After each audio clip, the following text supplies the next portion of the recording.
As Susan mentioned, I started what's called Raja Yoga practice at age 22 or 3, and it's a meditative form of yoga where there was certainly asanas, but the emphasis was on meditation. And then in my mid-30s, somewhere in the mid-30s, I discovered Vipassana meditation, Theravada Buddhism, and switched my emphasis. And so that's been many, many, many years. And one of the things that has puzzled me in the last 20 plus years that I've been teaching Vipassana is why our community doesn't live up to the degree of mindfulness that it has. So our community has a huge amount of mindfulness, and because we've all been very good yogis, we've come and listened and applied what we've learned, and it's affected our lives in many positive ways. All of us. I'm making a journal out there, but certainly for most of us, I think there would be a positiveness. If there wasn't, you wouldn't be here tonight. And yet, given the potential of the capacity we've developed, how much actually manifests? And my observation, and I spend my life doing this and helping people in changes and transitions, this is really all I do. And so I have lots of data points. And I see, I recognize, I feel this gap. So it's not that we need more capability in one sense.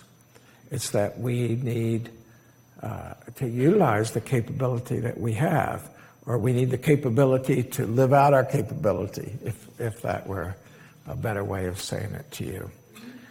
And a few years ago at Marin Sangha, I gave this talk called The Gap. And I'm doing a very different teaching tonight around it.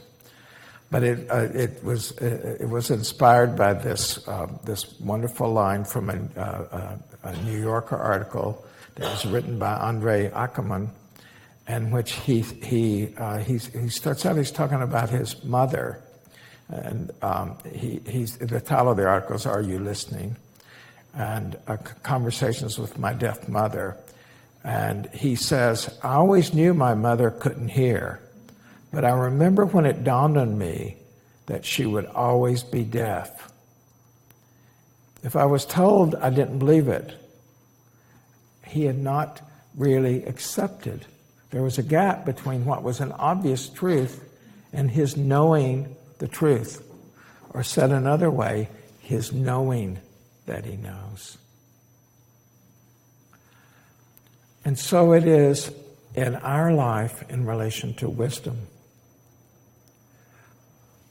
We know so many times that something we're getting ready to say or do, or we're in the midst of saying or doing, is not really what we would choose. This is not a good idea. We already know this. And yet, open that refrigerator door again, call up our frenemy and say, "You want to go to lunch?" And then we're going to have this miserable lunch with our frenemy who can do nothing but actually compete with us and put us down. Or whatever it may be. You volunteer at work again when you're not recognized for that volunteering at all, and they sort of manipulate the situation now so that you will volunteer, and yet off you go to volunteer. And in relation to ourselves, the way we talk to ourselves about ourselves, the way we start to judge ourselves or compare ourselves or tell these stories about ourselves, which we know are just stories, and yet off we go. So what constitutes that gap, and what can we do about it? And that's what we're going to explore a bit tonight. And then this weekend, we're going to take part of what we are we're going to go into a lot of different subtle aspects that we don't have time to do tonight. That will all be in the context of the Four Noble Truths. And so tonight we're mostly being in the context, as you will see, of our mindfulness practice. So this gap, you could say that it is the period of time between the stimulant, a thought, a body sensation, a sound, a taste, a smell, coming into our field of consciousness, and then how we choose to relate to that. If we touch a hot stove, our relationship is instant and wise. Maybe we weren't so wise by not paying attention in the first place, but we're just right away. It's an instant recognition. Sometimes that recognition that, there's some dukkha here, there's some unease, unsatisfactoriness in this, takes us a while to recognize. Other times, we know it's unsatisfactory. It's not going anywhere. We're going to end up feeling bad about ourselves. Our stomach's going to hurt, or we're going to feel diminished by the way we were treated by this person we're still choosing to interact with. And so we know it, but we don't know it. We know it, but we didn't know it somehow. We didn't know that we know it, and therefore we didn't have choice. So tonight we're going to look at this a kind of three-part recognition system to see if for each of us individually, if I broke this down to smaller pieces of perception, would that actually engender developing new habits around my mindfulness, to make my mindfulness be more dynamic. So that's the exploration. You'll just see do you recognize and relate to part of this, or all of it, or none of it, and just see. It's an exploration. It's open. So there's not something to really learn here, and it's a more open inquiry in that way. And I'm going to suggest that there's three gaps in terms of our either being wisely relating or not wisely relating in this particular framework. The first one is the one I've been talking about, the gap between the experience and our recognition of what's going on. So we having the experience, but we aren't registering it, just not registering it all. And then the second gap is between when we do recognize the experience and we are really able to know it. And then the third is this knowing and choosing, that we really are able to choose. So we recognize, I'll go over this in great detail in a minute, but we recognize, this is really not wholesome. This isn't skillful. And we know, I've got this practice, I can choose otherwise. I don't have to do this. But then we don't act. We don't do that. It's not that we didn't know. We do know, but that knowing does not lead to action. So you can be sitting there talking to yourself as you're eating something that you know you're allergic to or have a hard time digesting. You already know it, but you don't have a choice to say, you're not able to say no. Seeing some recognition out there, huh? And this is spread throughout our lives in small ways and medium-sized ways and large ways. And this gap in this way. Sometimes it seems normal, when we don't notice it much, and other times it feels like this looming chasm in our life where we're helpless. We don't feel in control of our own lives, and that can be very unsettling. So there's a way I am breaking it down for our purposes of inquiry, that in terms of with our mindfulness, being present in the moment so that we're mindful, we recognize the first thing that we do, that we want to make sure we do, is so we fill that first gap so that we recognize we're being mindful. So we recognize, oh, this is not skillful. This isn't onward leading in practice or in our daily lives. Keep bringing this back to daily life because that's where our biggest opportunity for practice is daily life, because that's where we spend almost all of our time. So that we say, okay, I want to develop this habit of recognizing what is suffering and non-suffering. What is suffering and non-suffering? Being very upset about the politics can be a spontaneous thing, but then feeding that cannot be skillful, because we've been upset so many times, and being upset in this moment isn't when we can work the phones or do anything, but we go on in a way that we're actually building in a feeling of helplessness. We're not empowering ourselves.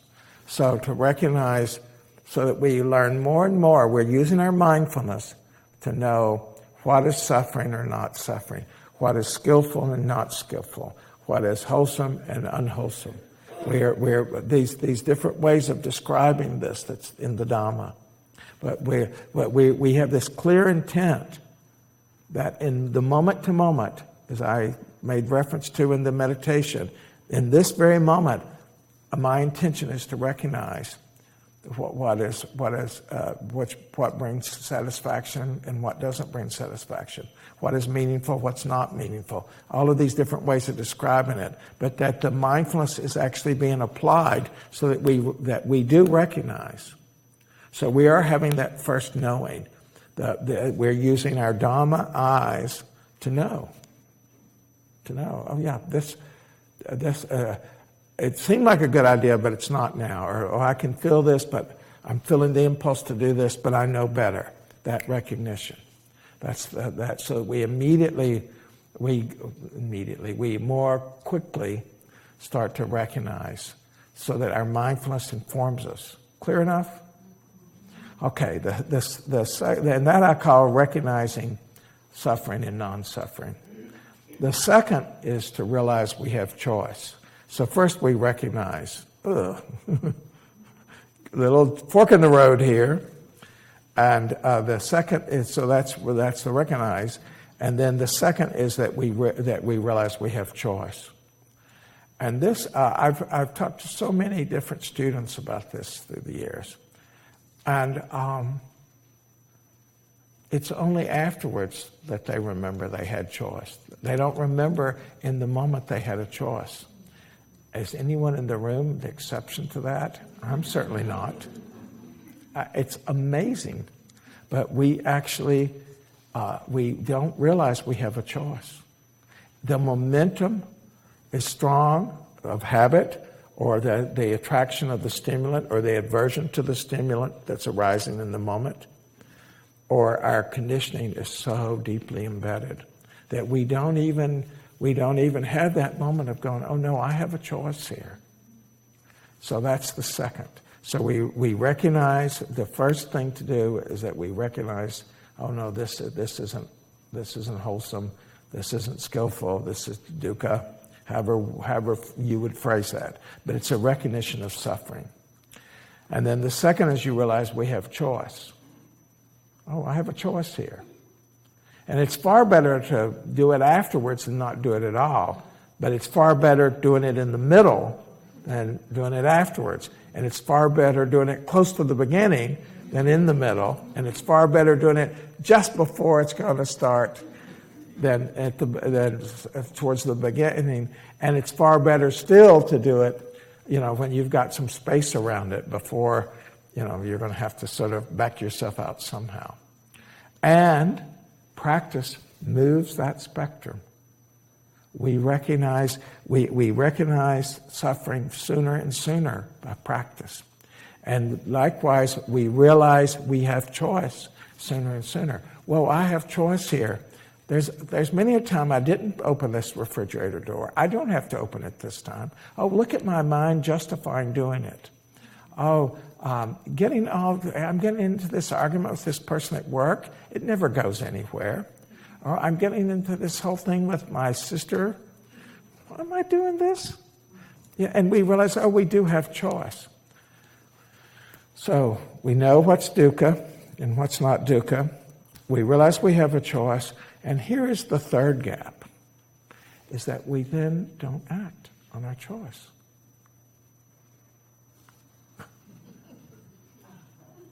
We don't act on our choice.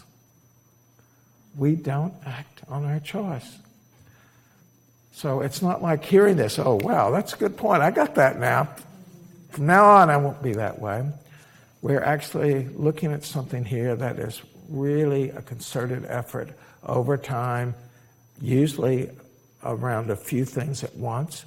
We're replacing unskillful habits with skillful habits of mind, with unwholesome tendencies of mind with wholesome tendencies of mind. So we recognize, we realize, and then we resolve and act. So first we got to recognize that gap where we don't recognize the lack of skillfulness here. So we recognize, oh no, this is suffering. And then we realize that we have a choice. Even if we're in the middle of it, even if we're at the end of it, we still have a choice as to what? As to how we're relating to it.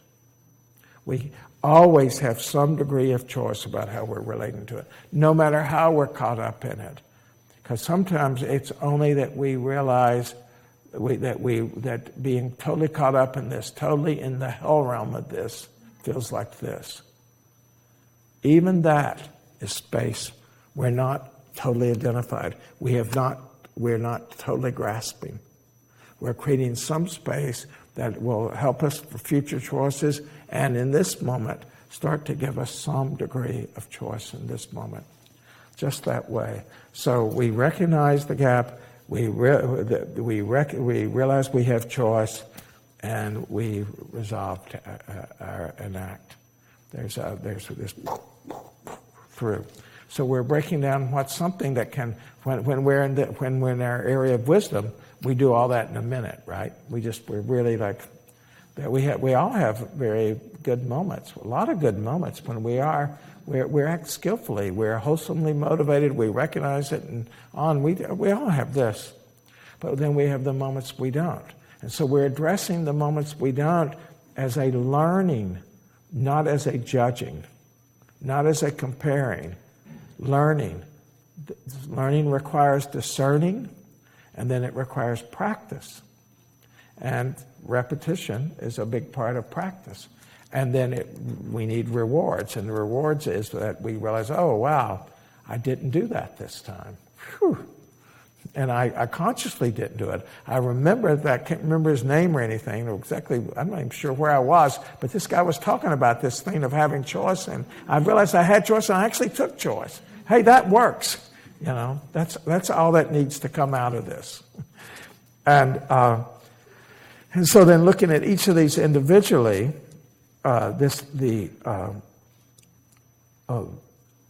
we are so pulled into our experience oftentimes that we don't have a habit of being mindful. That the mindfulness we have leaves us because it's such a strong stimulant of aversion or lust, wanting, or it's so triggering a younger version of ourselves. It's somehow been conditioned in. So knowing that, okay, we have to practice this. It doesn't mean there's something wrong with us. It means that our potential that is here has not been developed. And that requires getting more and more clear about how we wish to live moment to moment.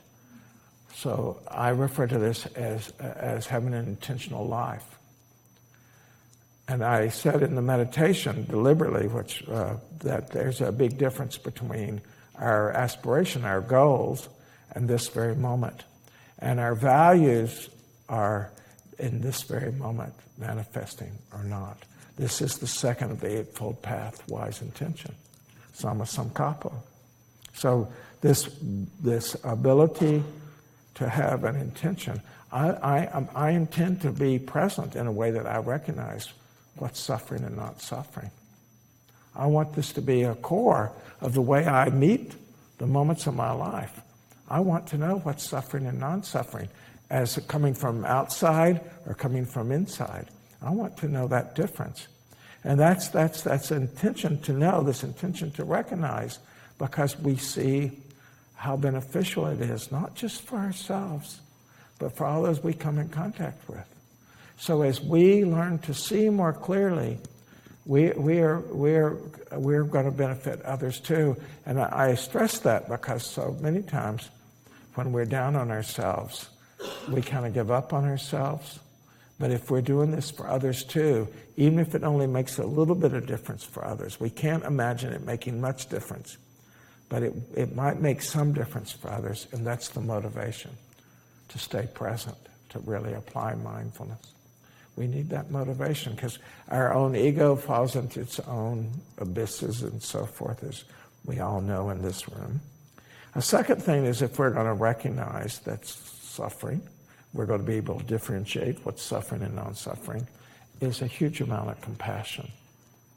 So we're interested in knowing, but we have compassion for the fact that it's human nature that we choose suffering over non-suffering.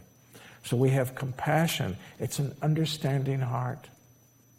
Without that, we're so oftentimes not going to recognize in time to have choice. We just won't. We're so it's better to go ahead and do this thing of excessive eating, drinking, yelling at someone, judging someone, whatever it is that. Because we can't stand to know ourselves. We imagine that ourselves so terrible without being conscious of it that we don't stay present. We abandon ourselves. We get caught up in this emotional moment and we abandon ourselves. But we can build in, and I've seen this with a number of people. It's not just a few people. We can build in a habitual recognition of compassion towards the human situation. And we're part of the human situation. We live in this realm. All of us share this realm where we share unity in this realm in this way. And we can this knowing capacity of the mind, the knowing is seeing it as human and the nature of this realm rather than, John, Jose, April, Sky. It's not our individualness that we're seeing so much. This is the way human beings are. There's this movement towards suffering. Okay, no need to judge. And then this is true, and do I have choice?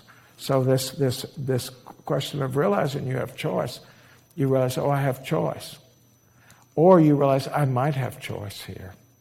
For myself, I have totally known I have choice, and turned out not to have choice.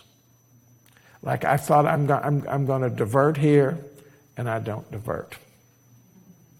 I just don't. And so this realization this way. And again, in terms of being able to recognize dukkha, which the Buddha teaches over and over again, as though it's going to be easy in a sense, if we have been told it, but it's not so much that way, is this difference between discernment and judgment. If we collapse into a judging mind or comparing mind, we're gonna get frozen right there, and it's not onward leading. So the mindfulness that's onward leading is the mindfulness that allows us to recognize we have choice.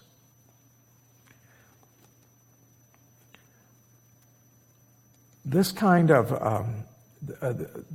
so what we're doing at this level of recognizing suffering and non-suffering, we're recognizing the object as it is. We're being mindful of the characteristic of the object.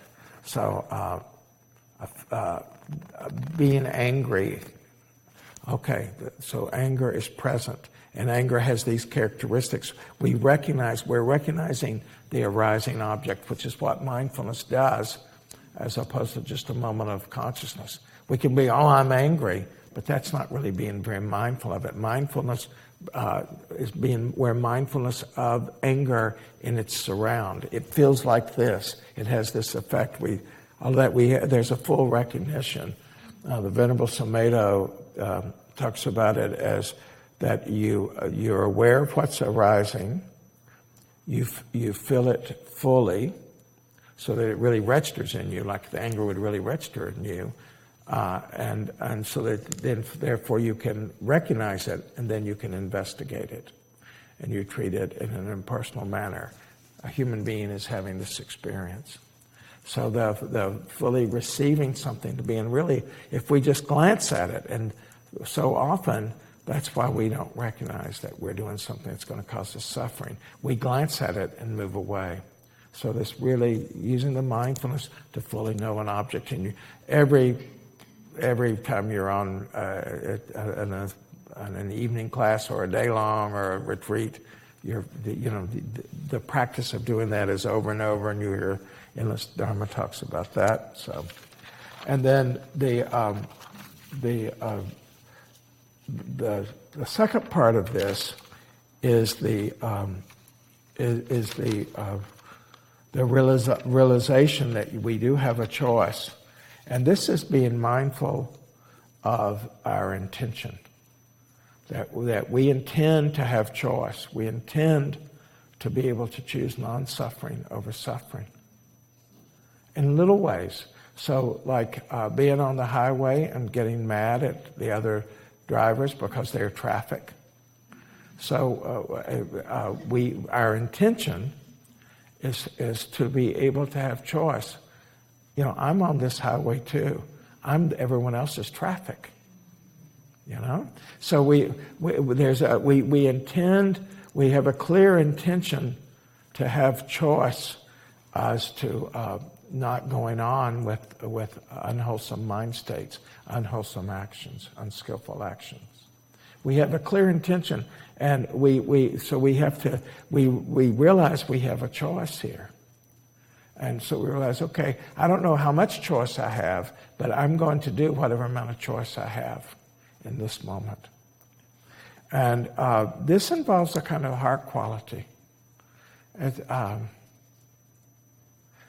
The more we have seen ourselves get caught in our judging mind or our unskillful acts, if we really stay present, if that recognition is there, the heart at some point just doesn't want it anymore. At least this particular one, the heart just doesn't want it anymore. It just kind of drops away on its own. If we keep doing the first one, of that we recognize suffering. It just drops away, and we realize that at some point that's just tired of it. It's where the choice emerges from. And we realize, there is choice here. We just don't want to do it anymore. And how does that mean? That means that we don't speak, or we change how we're speaking, or we leave the room if it's the suffering we're creating by speaking, or if it's action, we interrupt our action, or we take a different action, or we don't do anything. Or we recognize we're confused and we don't really know what's the right thing to do here, so we do nothing when we're confused. We don't act out of our confusion despite there being strong passion to act. We don't act out of our confusion because we know that the predominant experience is confusion, and confusion is not a place to act from. Now, sometimes we have to get more, there needs to be clarity, so we act to get clarity, but that's not the same thing picking up the phone and calling this person and yelling at them. I really want to understand what really happened at work on Friday when I wasn't there. Then I'll choose what's the right action. I will not let myself, I feel this heat, but I will not act out of this heat. I will not act out of this heat. I have a choice not to do that. Yes, they've done this to me 6 other times, and maybe this is the 7th time or the 25th time, but I don't know. I will know before I act. I have a choice. I have a choice here. Even though my mind's filled with, I do have a choice. And so therefore we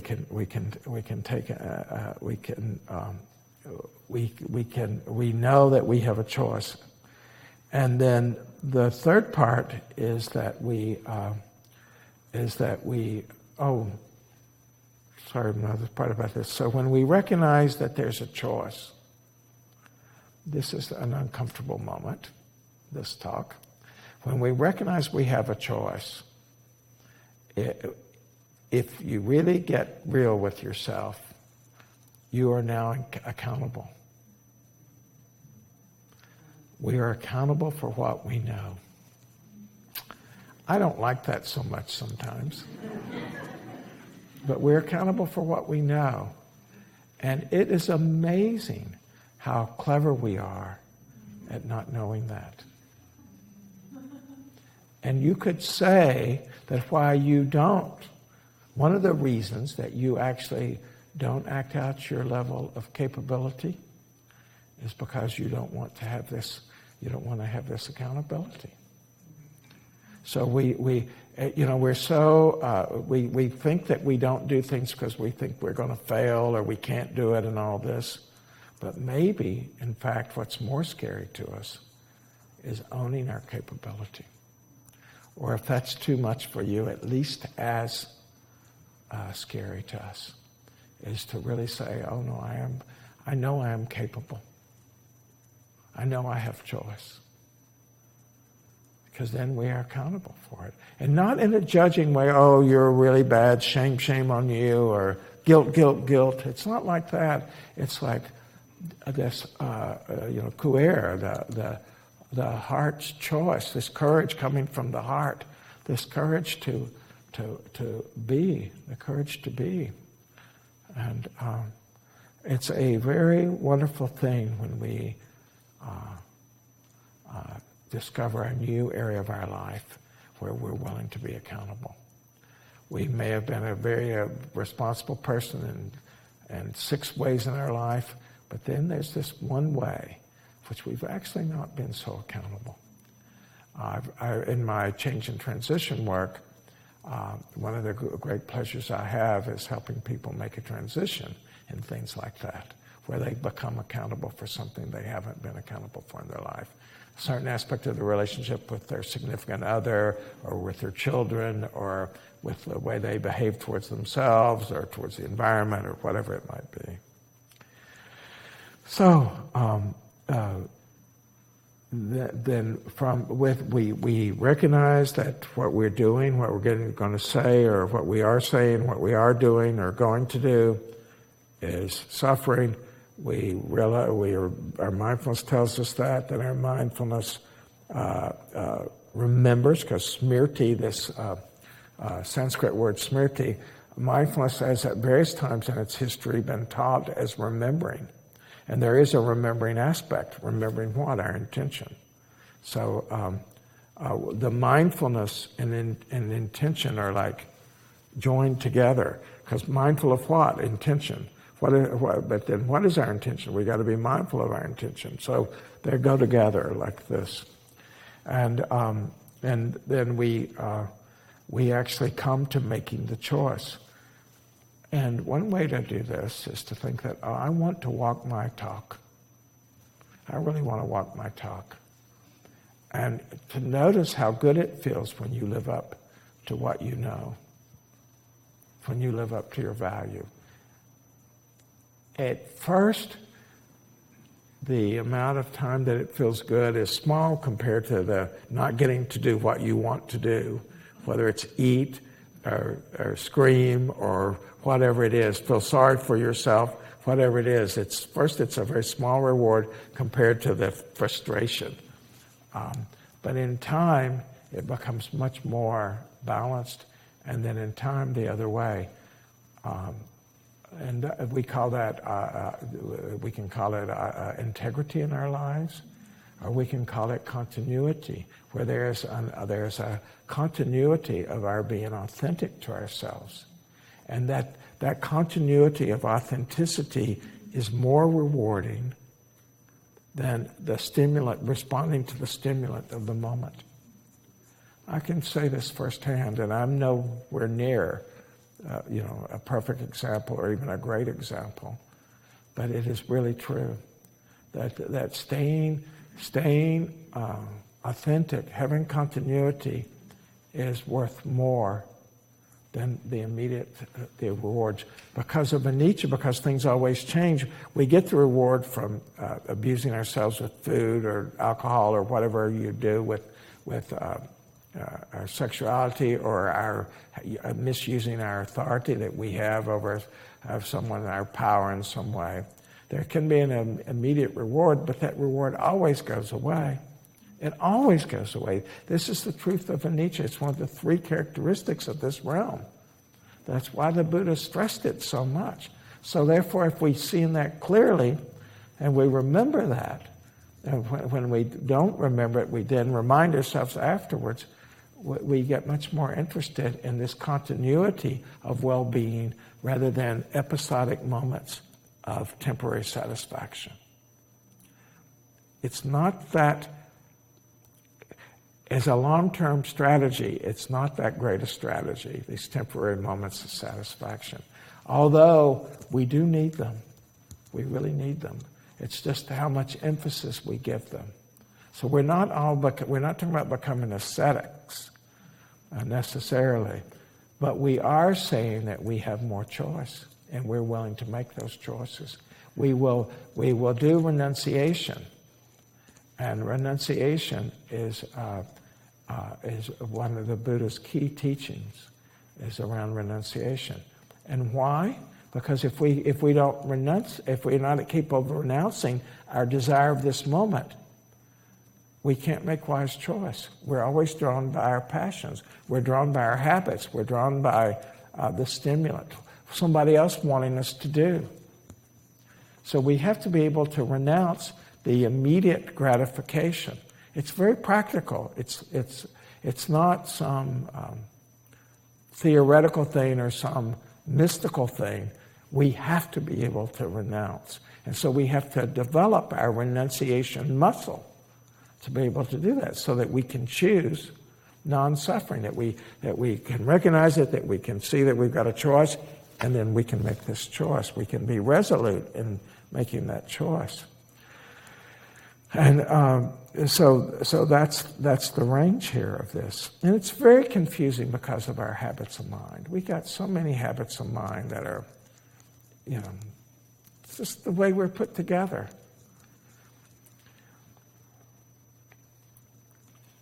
Read you something here for a moment, and then I will take some questions. Where is my...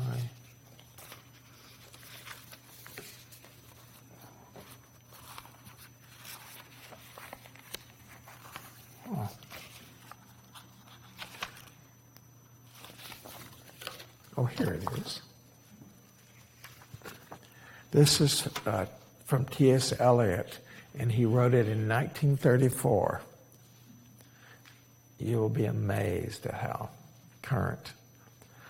Where is the life we have lost in living? Where is the wisdom we have lost in knowledge?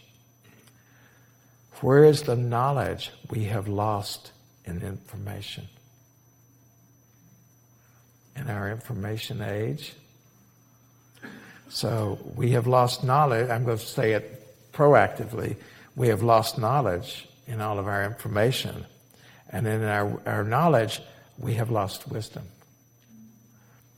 Where is the life we have lost in living? This is why we would choose to be able to recognize suffering. This is why we would choose to recognize that we have choice. Therefore, till we'd realize that we have choice, this is why we would then be resolute in making that choice, living it out, so that we gain the life that we have lost. Where is the life we have lost in living? Where is the wisdom we have lost in knowledge? Where is the knowledge we have lost in information? To reclaim this deeper sense of self, this continuity of self, this feeling authentic to ourselves, feeling coherent to ourselves. The Dhamma can do this for us, but we have to live it. We have to make a life of it, and not just be living all of our reactions to the various stimulants of objects of mind that arise from the